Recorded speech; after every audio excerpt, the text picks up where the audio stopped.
Good morning mga kagandang buhay. Dito na po kami sa Calapan Port.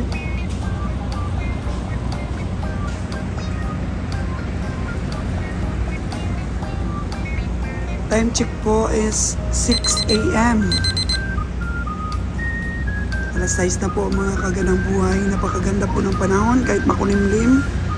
Dahil doon po sa Katiklan ay malakas ang ulan ngayon. Tayo po natin ang ating truck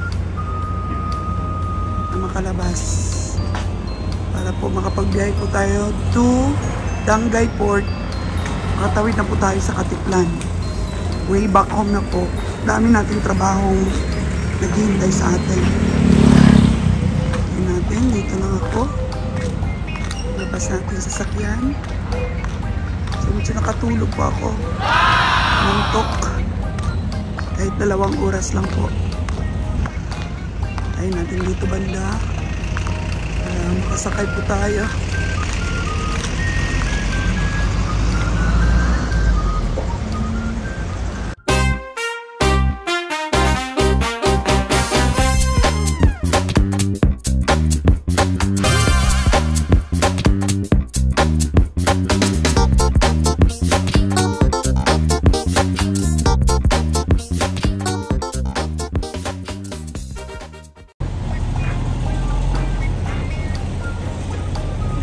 Okay, labas na ang ating truck.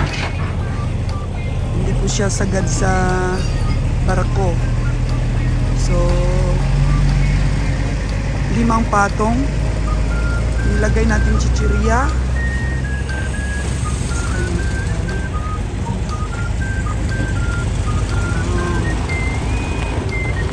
Sakay na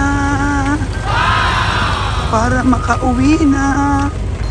Makasipat ng baka sa Negros. Okay. Right.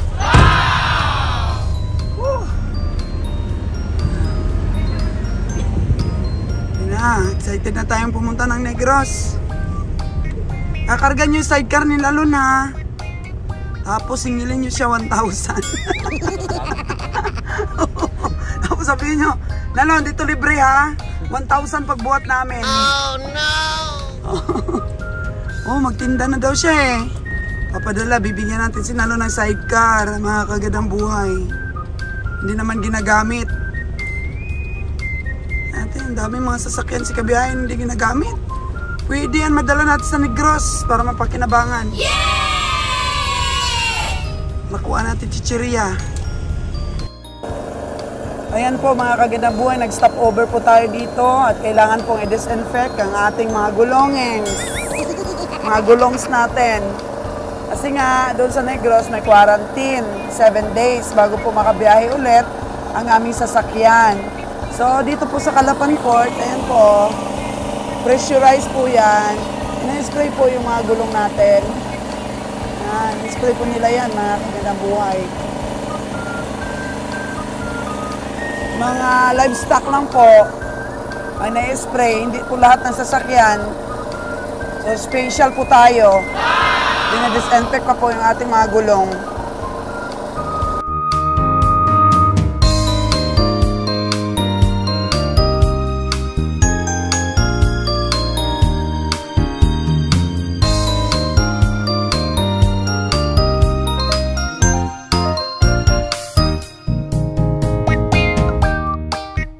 Hello mga kagandang buhay! Ayan, hintayin ko po ang isang truck na dumating dahil rarampa na po sila sa pier ng Dangay, Mindoro. So nauna na po kami dito sa Acacia po mga kagandang buhay. Kung saan po papainumin natin ng tubig at papaliguan, mapapalunangin ang ating mga karabaw na parating.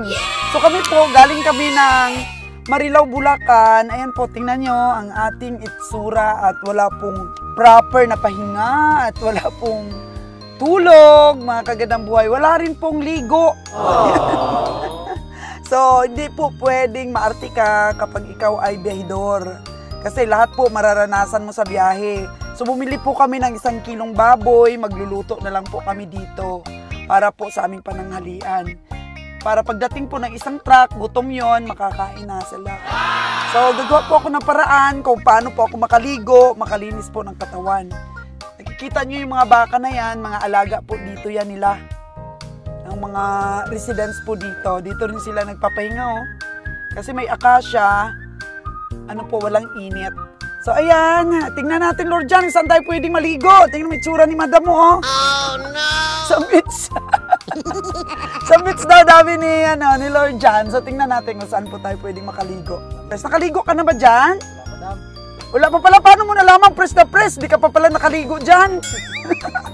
So, ayun po, dapat po, pareho po tayo ng mga nilalang na pwede tayong mag-transform. Maliligo po tayo sa dagat, maliligo tayo sa shower, kahit saan lang po tayo abutan para po masurvive natin ang init ng ating panahon, mga kagandang buhay. So, samahan niyo po ako, maghanap po tayo ng area kung saan po pwede tayong maligo. Oh, sila na po yan, mga kagandang buhay oh. Ang ating silver truck. So mas nauna tayo ng ilang minuto dito sa kanila sa pahingahan. Dito po sa Mindoro. Bungabong, Mindoro. Saan ka? Dito? Ayan, tabi-tabi lang. Sila, ang ating mga kalabaw. Oh. Ayan, reunion po ng ating dalawang truck. O, ba't andyan ka na, JR? Reunion po ng ating dalawang truck. Ang atin pong ito ay pauwi na may kargang mga chichirya at ang isa ay parating pa lamang. So, salamat po sa kasya na ito at siyang nagsisilbing lilim po para makapagpahinga ang ating mga cowboys at ang ating mga kalabaw. Kailangan ko pong maligo. So, hiram tayo ng matulis na bagay para gawa tayong tabo. Okay. Maluwag po ang ating mga kalabaw. O Lord Jan, gawan mo na ako ng tabo. O si Rico. Ako mukhang mga fresh na fresh ang ating mga cowboys ah. Oh. Mukhang mga masaya sa biyahe. Ayan po, at gagawa na ako ni Lord Jan ng tabo para makatabok-tabo na ako doon sa sapa. Una muna ako maligo sa mga kalabaw. Ikaw GR, di ka ba maliligo? Mamaya na daw GR. Alright. Tulong-tulong na lang pong ibaba ang ating mga kalabaw ngayon. Gawan ako ni Lord Jan ng tabo para di ako mahirapang maligo. Ayan, 1.5. Gawin kitang tabo.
ayan mga kagandang buhay, oh, fresh na tayo. Bagong ligo na. Napreskuhan na ang ating katawan sa paliligo sa ilog. O, ayan ang ating mga cowboys. Pinapalunang na nila, pinapatubigan, pinapaliguan ang ating mga kalabaw. Ang sarap talaga ng feelings pag nakaligo na po. Di pa po tapos ang pagbaba nila ng mga kalabaw sa taas. Oh. Meron pang natira. Sabi ko nga, bukas na sila bumiyahe. Kasi marami pang kalabaw doon ang dumating sa slaughter. Hindi pa naubos yung unang trip natin. Mamaya, magbibigay po ako ng update kung makapag-send po sila Limuel ng resulta sa Katay. Doon sa 14. Or kung hindi naman, isabay-sabay na lang natin pag naubos yung first trip na yon. Ayan o. Tuwang-tuwa po yung mga kalabaw natin. Tulong-tulong po ang mga cowboys natin sa pagpaligo. Para lang silang naglalaro, mga kagandang buhay o. Diba? Ang gandang tingnan ng ating mga kalabaw. Maya-maya lang po, dahil sobra po silang pagod. Pagka baba kasi nila sa taas ng truck, pinapahinga muna po ng mga 2 oras bago po ipatubog sa tubig para hindi daw magkasakit ang kalabaw. So ayan, nakapahinga na sila. So it's time to ligo na para mapreskuhan po ang kanilang katawan. Yung isang kalabaw na yan, makikita natin umiinom ng tubig. Oh. Yan siya, oh. Umiinom ng tubig. Yan. Diyan rin ako kanina nag-toothbrush, mga kagandang buhay, at malinaw na malinaw po ang tubig. Kasi dito, kailangan may tubig lang kaming pang-inom. At saka pang luto, humingi kami. Maya lang po ay kain na tayo dahil nakaluto na si Lord John. Hindi na po stress yung atong mukha. Hindi na po stress, mga kagandang buhay. Kanina po talagang pagdating namin dito, naku, sobrang init. Hindi mo maintindihan. O nga, nakaligo na ako kanina. Ang sarap na tubig. Talagang malamig.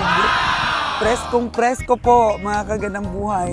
At ngayon, preskong-presko rin ang ating itsura.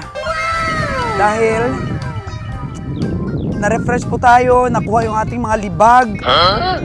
Diba? Kahit kulang tayo sa tulog pag nakaligo tayo, talagang gumaganda po at gumagaan ang ating pakiramdam. So, sa negosyo po talaga, kailangan adjustable ka. Sa lahat po ng mga sitwasyon sa negosyo mo, dapat marunong kang makibagay. Walang arte-arte po, mga kagandang buhay. Ang the best thing po talaga, yung sanay ka na sa ganito. Kasi laking hirap ka. Walang pagbabago. Lahat nakakaya. So, natutunan ko na rin pong mahalin ang aming negosyo itong pagkakalabaw at pagbabaka. So, pagdating ko sa bahay, asikasuhin ko lahat ng mga dapat asikasuhin at pupuntahan ko na rin po si Kabiyang Roger para makasama ko rin siya. Yan, isang buwan na po kami hindi nagkikita. Luto na ba, Lord John? Oh, lapit na daw maluto ang ating pagkain para sa tanghalian. Yan, di ba? First na mga kagandang buhay, iba talaga po pag bago ligo. Di ba? Anong menu mo ngayon, Lord John? Sinikang ang menu ni Lord John ngayon. So, ganun lang po, mga kagandang buhay. At medyo gumaan po ang aking pakiramdam. At na-refresh po ako, kaya chika-chika po tayo. Hi naman dyan! Cesar! Si Cesar. Puntahan natin po yung ating mga cowboys. O, ayan, dito na lahat ang ating mga kalabaw. Uy, nako, ang sarap maligo. Dami nila. Nasa 44 po ulit ang karga natin ngayon, mga kagandang buhay. Ang ano po natin, ang truck ay nakadesign na po talaga sa 44 pieces of carabaos. Yan na po lagi ang ating dala, di po pa kukulangan yan. Ayan pa yung iba, oh. Yung bagay po yan na makaligo. Sama-sama po yung ating mga tauhan dito. At dito po, mga kagandang buhay, wala pong plastikan dito. Mababait po ang aking mga tauhan. Kasi kung nakita namin ni Kabiyahe na may mga ano ka, may halimbawa, nag-valley ka, walang paalam, o dinispalko mo yung pera, warning one muna yon mga kagandang buhay kasi mahirap po talaga mawala ang tiwala. So dito, kung mga tauhan namin hindi nyo na makikita, ibig sabihin yon may kasalanang ginawa. Oh no! Nasa under discipline pa. Kailangan kasi honest talaga. GR, marunong ka palang mag-ride, GR? Si GR, ligo ng ligo, hindi pumuputi.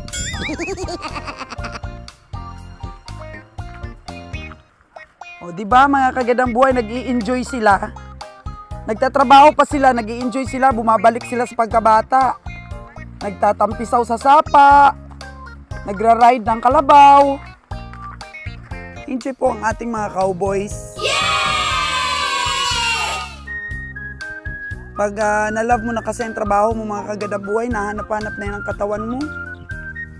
Kaysa naman magtapas sila ng tubo, yan ang sabi nila sa akin eh. Ito na lang sila sa pagka-cowboy daw. Kasi isang trip 6,000. May ano pa sila, allowance sa food allowance sila, 250 a day. So kahit may ilang araw sila doon, sa Katayan, may 250 a day sila. Depende na rin sa pagtitipid nila, libre ang bigas. Libre ang gas sa inga nila. Oh. At pagkasama nila ako, nililibre ko pa rin ng pagkain. Ipon yung kanilang food allowance. Kaya pray ko lang po na sana kumita naman kahit papano ang ating biyahe. Gang, pwede ba kunan mo ako bayabas dito, Gang? Ang dami pala, oh. Alam nyo ba, paborito ko yung bayabas. Kaya, oh. Dagan aning bayabas, hinog na, oh. Kunan ako ni Joseph. Yung Joseph palalaki. Hinog na, Sep. Kunan mo ako, Sep. Gusto kong kumain. Yan, pwede na to kainin, oh. Yan, ito pwede na rin. Ito pala ito, hindi ko nakita. Yun, malaki. Yan, malaki, Sep, oh, hinog. Yun. Yan. Yan, andun pa yung Sep, oh. Ala, ang daming hinog, Sep. Oh. Daming hinog. Oy, huwag ka na makisali dito. Oh. Ayun, hindi mo kinuha yung dilaw na dilaw? Ano mo kinuha yun? Ito na. May kakainin ako. Uy, di nakasya sa kamay ko. Wait lang. Dami pala eh. Hindi kayo kumakain ng bayabas? Yun yung kinangtatanggal ito. Ang dami pala. Ito, mga kagandang buhay, oh. Naalala ko nung bata pa ako. Lagay ni Joseph. Wala, ang dami na. Oh, kakainin ko ito hanggang mamaya. Ay pa, Joseph, ay malaki, oh. Di mo nakita? Oh, kukuha daw ng plastic si Joseph. Ang dami. Adadalhin natin to kay Rohem. Ano? Dami ah. Ang daming hinog. Yan. Matakaw kasi ako sa bayabas, mga kagandang buhay. Alala ko nung bata pa ako, busin ko yung bayabas. Oh no! Ayan. Natuwa po. Maraming bayabas si kagandang buhay nyo. Yeah! Oh. So, may plastic na may plastic na kasi hindi na kaya ng aking sobrang dami. Ilang kilo siguro yun. Ito pa, oh, ito, dito. May malaki, oh. Kitang-kita dito. Yan. Yan. Nag-picking na tuloy si Joseph ng bayabas. Sa kakagawa ni Sol's Gandang Buhay. Dami, mapupuno mo yung plastic mo na yan.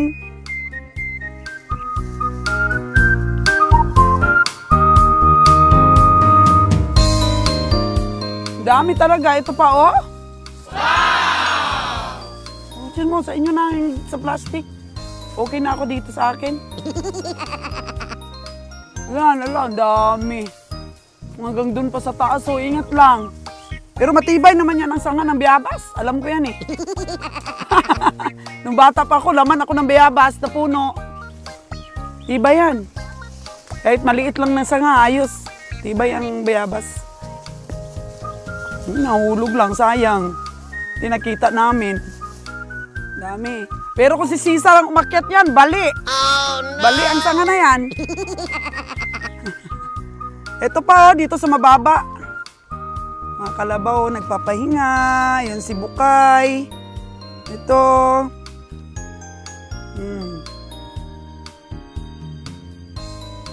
Ang ating napaka-cool dito sa ating pahingahan. Malapit sa sapa. Tapos may ano pa, may bayabas pa. Libre lang.